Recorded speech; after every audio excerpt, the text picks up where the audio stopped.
Life insurance එකක bonus එක කියලා කියන්නේ මොකක්ද? ගොඩක් අය මගෙන් අහපු ප්‍රශ්නයක්.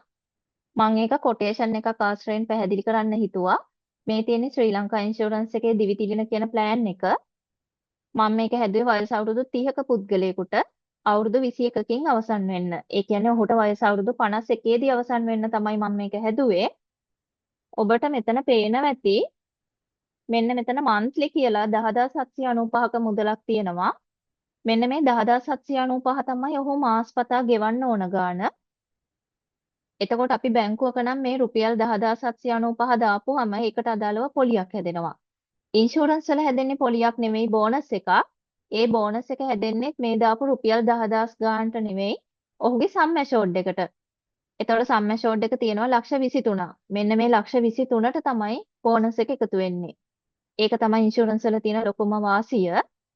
එතකොට අවුරුදු 21ක් තිස්සේ බෝනස් රේට් එක වැඩි වෙවි තමයි බෝනස් එකතු වෙන්නේ. අවුරුදු 5න් 5ට රේට් එක වැඩි වෙනවා.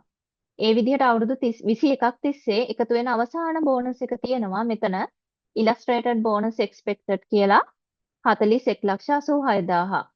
මෙන්න මේ 41,86,000 සහ සම් ඇෂෝර්ඩ් එක විදිහට තියෙන මේ ලක්ෂ 23 එකතුව තමයි ඔහුට අවුරුදු 51 දී ගන්න ලැබෙන අවසාන මුදල වෙන්නේ.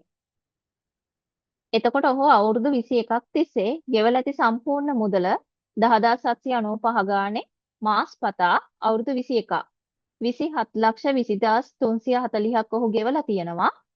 එතකොට ඔහුට ලැබෙනවා සම් ඇෂෝර්ඩ් එක සහ බෝනස් එකේ එකතුව. මම අර කලින් කිව්වා වගේ මෙන්න මේ සම් ඇෂෝර්ඩ් එක විදිහට තියෙන ලක්ෂ 23 සහ බෝනස් එක විදිහට එකතු වෙන 41,86,000 එකතුව. එකතුව තියෙනවා 64,86,000. එතකොට ඔහු ගෙවලා තියෙන මුළු මුදල 27,20,340යි. ඔහුට ලැබෙනවා 64,86,000. ඒ කියන්නේ ඔහු වැඩිපුර ලබලා තියෙනවා 37,65,660.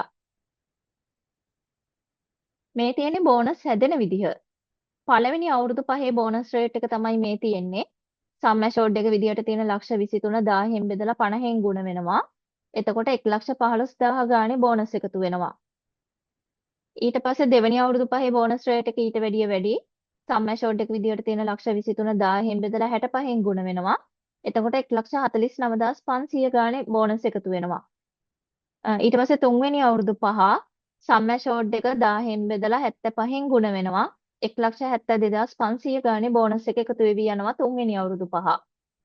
ඊට පස්සේ හතරවෙනි අවුරුදු පහ සම් ඇෂෝර්ඩ් එක 1000න් බෙදලා 135න් ගුණ වෙනවා. 3,10,500 ගානේ හතරවෙනි අවුරුදු පහම බෝනස් එක එකතු වෙනවා. ඊට පස්සේ පස්වෙනි අවුරුදු පහෙන් එක අවුරුද්දක ගාන විතරයි අපිට ගන්න තියෙන්නේ. මොකද මේ ප්ලෑන් එක ඇදුවේ අවුරුදු 21කටනේ. එතකොට සම් ඇෂෝර්ඩ් එක 1000න් බෙදලා 195න් ගුණ වෙනවා. 4,48,500ක් ගානේ බෝනස් එක එකතු වෙනවා. ඒ විදිහට එකතු වෙලා ගිහිල්ලා තමයි මෙන්න මේ ඉලස්ට්‍රේටඩ් බෝනස් එක්ස්පෙක්ටඩ් කියලා තියෙන 41,86,000ක බෝනස් එක හැදෙන්නේ.